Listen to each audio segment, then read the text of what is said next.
In this video, I'll be showing you how to catch Pokemon. However, this isn't about just aimlessly throwing Pokeballs at everything that moves.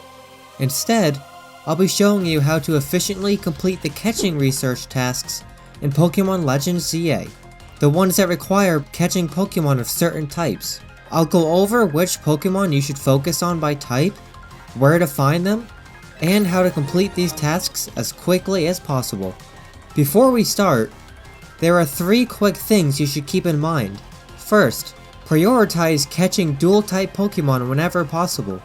Since they count for 2 categories, they'll double your progress. Second, most Pokemon respawn in around 5 minutes or so if you're waiting on a specific group, just go after something else in the meantime. And third, since we'll be catching a ton of Pokemon, I highly recommend having a maxed out blue canary doll because it'll make this entire process much smoother. Alright, with that out of the way, let's jump right into it. For Rock and Steel types, head to Wild Zone 14 and catch as many Aeron and Lairon as you can. There are tons of them here, so you'll fill up these tasks pretty fast. For Fire and Normal types, go to Wild Zone 17 and catch every Pyroar you see. It is a dangerous area, but no other Wild Zone has such a cluster of Fire and Normal type Pokemon. Wild Zone 6 does have Houndour, but Pyroar packs usually have 5 or 6 spawns per run, making it much more efficient. Next, for Ice and Grass types, head to Wild Zone 12 and target Snover. You can catch other Ice types here too, but since Snover is also part Grass, it helps you progress both categories at once. For Ghost and Poison types, go to Wild Zone 4 and catch all the Ghastly you can find. They spawn during the day as well, so you can farm them anytime. If you're also short on Bug types, there's a wall in this Wild Zone where you'll find plenty of Spinarak just hanging out. For Ground and Dark types, head to Wild Zone 8 and catch the Roaming Sandile. They're usually paired with an Alpha Krokorok, so you might as well catch it as well.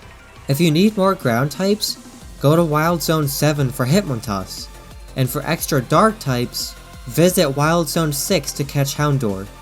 They can be a little stubborn with their catch rate, but there are plenty of them around to make up for it. When it comes to water types, just go to Wild Zone 2, it's full of Magikarp, and they're super easy to catch. For fairy types, head to Wild Zone 3 and catch all the Flabébé you see. Honestly, just grab them anytime you come across one. They have a high catch rate, so you'll fill the task pretty quickly and they're all around the city. For electric types, start in Wild Zone 1 to catch Mareep and Pichu. Then move to Wild Zone 3 for Pikachu.